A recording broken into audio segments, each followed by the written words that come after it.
kami rakyat datang baik-baik. Ya, betul. Jangan paksa kami untuk tidak datang baik-baik. Gedung ini milik rakyat. Ya. Dan kami memperjuangkannya juga. Perjuangan untuk meritokrasi itu untuk anak bapak, cucu bapak berikutnya yang satpam-satpam ini semua. Gitu. Jadi bapak menghadang di sini supaya kami nggak boleh masuk.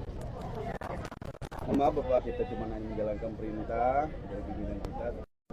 Tidak adakah keberanian pejabat di Kemdikdasmen ini untuk menerima kami, menjawab setidak-tidaknya dengan cara manusiawi? Memangnya gedung ini milik kalian?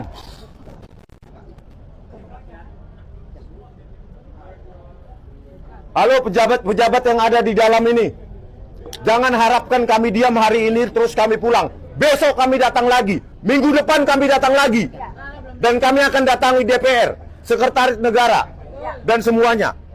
Pak Abdul Muti mana ini Pak? Jawabannya sudah 2 minggu. Mana jawabannya Pak Abdul Muti? Jangan bilang kami menyesatkan, jangan bilang kami penyesatan. Bapak termul atau enggak sih? Pak Abdul Muti termul enggak? Termul. Kalau kami tidak mendapatkan jawaban seterang-terangnya, sejelas-jelasnya, maka patut diduga Pak Abdul Muti ini adalah termul juga. Termul ya, Pak. Mana jawaban yang tadi diberikan? Coba, jawabannya apa sih? Jawabannya iya, ini suratnya sama Pak Roy. Ya. Jawabannya, ya. Itu Pak. Tolong kami ketemu dengan Pak Profesor Atip karena sudah hadir tadi. Ya, Pak Atip hari ini tidak ada di kantor. Enggak apa-apa, kan mesti ada wakilnya. Iya. Nanti Nggak saya mungkin. koordinasikan dulu Bapak. Silakan sekarang dikoordinasikan. Bentar Bapak. Sekarang Pak, tunggu Pak. Jangan lama-lama Pak, ditunggu nih Pak. Jangan sampai emak-emak yang maju nih Pak. Siapa yang jawab? Atip Latiful Hayat. Latiful Hayat. Jadi surat kita resmi ya, kita bukan tidak resmi. Jadi ARM Aliansi Rakyat itu sudah mengirimkan surat nomor 100 garis miring B garis miring ARM pada tanggal 29 September. Jadi suratnya udah cukup lama dari Aliansi Rakyat Menggugat. Penerimanya Profesor Abdul Mukti. Kemudian surat ini sudah didiskusikan pada tanggal 1 Oktober. Dan yang menerima adalah Prof. Latiful Hidayat, SH, LLM, PhD. Ya, pada tanggal 6. Jadi hari ini sudah tanggal 15 Oktober. 9 hari lalu. Ya, jadi 9 hari lalu. Jadi, Status kosong. statusnya sudah diterima. Ya, statusnya sudah diterima. Hari ini didiskusikan ke beliau. Jadi makanya kita ingin melihat respon dari Pak Latif atau langsung dari Pak Menteri. Ya, kita tidak ingin rame-rame, kita ingin baik, ya. Jadi sebuah kementerian itu tidak mungkin kalau nama yang tertera itu tidak ada, kemudian orangnya nggak ada sama sekali, ya. Jadi kementerian yang benar, kementerian yang terstruktur dan teratur itu pasti punya struktur. Saya dulu pernah di kementerian, jadi kalau ada pejabat yang nggak ada, digantikan oleh pejabat penggantinya atau penggantinya. Begitu. Jadi nggak mungkin kementerian kosong terus nggak bisa menerima sama sekali. Ya, kita tunggu tadi, ya gitu. Tapi polanya sama ya, seperti dulu ya.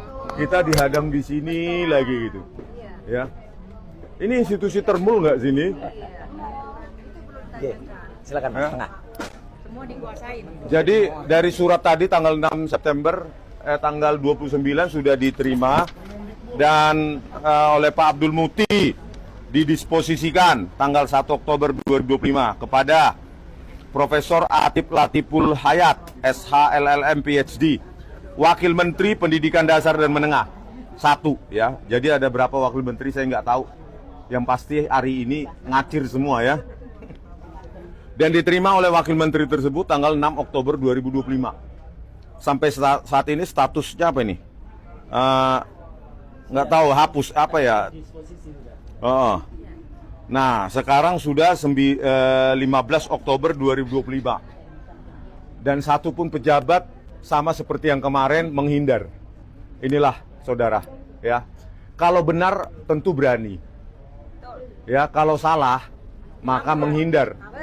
Inikah mentalitas pejabat sehingga membuat kita menjadi Indonesia Emas tahun 2045? Begini mentalitas. Mereka kan tinggal jawab saja. Ya, kenapa Gibran nggak punya ijazah SMA dari luar negeri tapi bisa disetarakan? Kenapa nggak punya raport 3 tahun tapi lolos disetarakan juga? Apakah Kemdikdasmen ini miliknya keluarga Jokowi? Faktanya iya. Kita semua yang bayar pajak, tapi faktanya lembaga ini, ya, kementerian ini milik keluarga Jokowi. Siapa itu? Termul. Oh. Oke ya. Jadi, halo Pak Abdul Muti, Kemdikdasmen ini milik negara, milik rakyat atau milik Pak Jokowi seorang dan milik Gibran? Kami tidak mau tahu, ya, karena kami juga bagian dari rakyat yang membayar pajak. Jawab ini, apakah Gibran telah memenuhi 10 item syarat penyetaraan ijazah? 10 item ini. Yang membuat syarat ini adalah kalian sendiri. Kalian sendiri yang membuat syarat ini. Di sini Pak Prabowo Subianto, wakil Anda itu nggak lulus SMA, malu nggak? Malu. Hancur. Kalian yang membuat di sini panduan penyetaraan ijazah, bahkan bisa secara online. Udahlah, masukkan. Ya. Jadi mana ini pejabatnya nih? Membuat kami pingsan atau bagaimana? Beginikah cara menerima kementerian ya kepada rakyatnya? Luar biasa. Takut pejabatannya. Pak, harus sopan Pak. Harus santun. Bagaimana santunnya pejabatnya nggak mau menerima itu?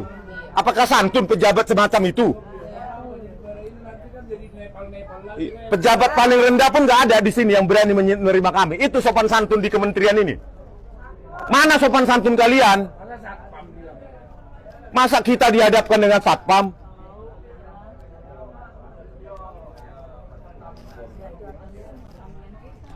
Kalau kalian salah mengaku cabut surat itu, rakyat pasti memaafkan. Tetapi kalau kalian bersembunyi seperti ini, saya nggak mau tanggung jawab kalau rakyat menuntut menepalkan. Saya nggak mau, saya nggak bisa, saya lepas tangan. Tetapi saya hanya rakyat seluruh Sabang dan sampai Merauke, ya, saya hanya messenger. Ya, pembawa pesan bahwa faktanya bahwa Gibran tidak punya ijazah SMA luar negeri yang perlu disetarakan sebagai syarat mutlak penyetaraan, dan dia hanya punya 2 raport 2 tahun, tidak 3 tahun yang menjadi syarat yang disyaratkan di sini. Itulah faktanya. Kalau rakyat seluruh Sabang sampai Merauke mau marah, silakan, saya nggak mau tanggung jawab. Kalau kalian serukan Nepal, terserah. Beginilah kami diperlakukan di Kementerian Pendidikan Dasar dan Menengah. Panas, ya, nggak ada udara, kipas pun nggak ada. Beginilah kementerian ini kalau sudah tertangkap basah memanipulasi dokumen. Pasti ngumpet sama seperti UGM, ngumpet. Tetapi nanti tiba-tiba nanti seperti UGM, jangan-jangan menterinya nanti podcast internal. Mereka yang nanya, mereka yang jawab. Jangan-jangan begitu nanti Kemdikdasmen mengadakan podcast internal. Itu tidak penting katanya. Kan seperti UGM dibilang, itu tidak penting. Yang pasti sudah lulus Gibran. Mana ini Pak Abdul Muti? Ayo rakyat, kalau kalian marah, kalian berhak untuk itu. Ya, kita pembayar pajak. Mereka pengguna pajak kita loh. Iya. Ya. Setiap saya ke KP bayar 35.000 sampai 50.000. Kopi apa? PPN-nya 11%, 4.000 sampai 5.000 untuk mereka. Tapi kita diperlakukan seperti ini. Katanya nggak sopan, nggak santun. Begini caranya, sopan, santun, ditutup. Pejabatnya sembunyi. Sopan santun apa ini pejabat seperti ini? Segera mundur Gibran. Atau kita mundur juga. Oke lanjut, Mak. Jangan bantu orang yang salah.